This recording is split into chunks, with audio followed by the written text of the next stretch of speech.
یہ ہمارے معاشرے کی بدبختی ہے کہ ہم بیٹیوں کی نعمت کو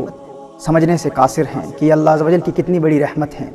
میرے آقا صلی اللہ علیہ وآلہ وسلم ارشاد فرماتے ہیں کہ اگر اللہ عز و جل کسی شخص کو بیٹی عطا فرمائے، بیٹی کی نعمت عطا فرمائے، تو وہ بیٹی جب اس دنیا میں آتی ہے تو اللہ عز و جل آسمانوں سے فرشتوں کو بھیجتا ہے اور حکم فرماتا ہے میرے فرشتوں جاؤ اور اس بیٹی کا استقبال کرو۔ اور وہ فرشتے کس طرح دنیا میں آتے ہیں؟ وہ فرشتے اس گھر میں آتے ہیں، گھر والوں کو سلام بھیجتے ہیں اور سلامتیوں کی دعائیں دیتے ہیں، اور پھر وہ فرشتے اپنے پر بچھاتے ہیں اور اپنے پروں کے سائے تلے اس بیٹی کو لیتے ہیں اور پھر اس بیٹی پر دست شفقت رکھتے ہیں، شفقت بھرا ہاتھ اس بیٹی کے سر پر رکھتے ہیں، اور پھر وہ فرشتے کہتے ہیں کہ یہ ایک ناتواں کمزور جان ہے جو ایک کمزور جان سے آئی ہے، جو اس کی پرورش کرے گا قیامت تک اللہ عز و جل کی مدد اس کی زندگی میں شامل رہے گی۔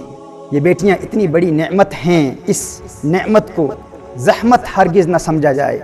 رسالت مآب صلی اللہ علیہ وآلہ وسلم نے ارشاد فرمایا جسے اللہ عز و جل بیٹی عطا فرماتا ہے اور وہ بیٹی کو تکلیف نہیں دیتا، ایذا نہیں دیتا اور برا نہیں کہتا، اور بیٹے کو بیٹی پر ترجیح نہیں دیتا، اللہ عز و جل اس کی اس ادا کو اور اس بیٹی کی پرورش کی بنیاد پر آخرت میں جنت میں داخل کر دیتا ہے۔ یعنی فقط بیٹی کی پرورش اور بیٹی کو برا نہ کہنا اور بیٹی کو تکلیف نہ دینا اللہ عز و جل کو اتنا پسند ہے کہ اللہ عز و جل اس شخص کو آخرت میں جنت عطا فرماتا ہے۔ رسالت مآب صلی اللہ علیہ وآلہ وسلم نے ارشاد فرمایا جس شخص کو اللہ عز و جل نے 3 بیٹیاں عطا فرمائی اور وہ ان کی پرورش کرتا ہے، ان کی کفالت کرتا ہے اور ان بیٹیوں کا خیال رکھتا ہے، حضور اکرم صلی اللہ علیہ وسلم نے ارشاد فرمایا اللہ عز و جل جنت اس پر واجب کر دیتا ہے۔ صحابہ کرام عرض کرتے ہیں یا رسول اللہ صلی اللہ علیہ وسلم اگر کسی کے پاس 3 بیٹیوں کی نعمت نہ ہو،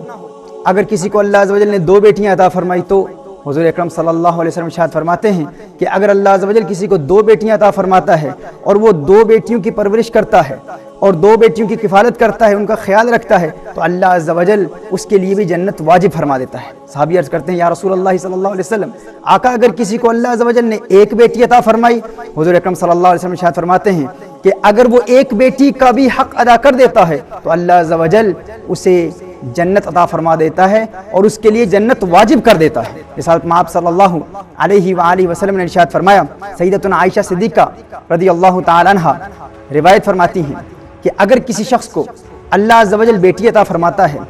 اور اس پر بیٹی کی پرورش کی ذمہ داری ہے، بیٹی کی پرورش کا بوجھ ہے، اور وہ اس بوجھ کے باوجود بیٹی سے حسن سلوک کے ساتھ پیش آتا ہے اور بیٹی کی پرورش کرتا ہے، اگر اس کے گناہوں کی بنیاد پر بروز قیامت اسے جہنم میں پھینکا جا رہا ہوگا تو وہ بیٹی اس باپ اور جہنم کے مابین رکاوٹ بن جائے گی، یعنی بیٹی کی وجہ سے باپ کو جہنم میں نہیں پھینکا جائے گا، باپ کو اللہ عز و جل جنت عطا فرما دے گا۔ سبحان اللہ، یہ مقام ہے بیٹی کا۔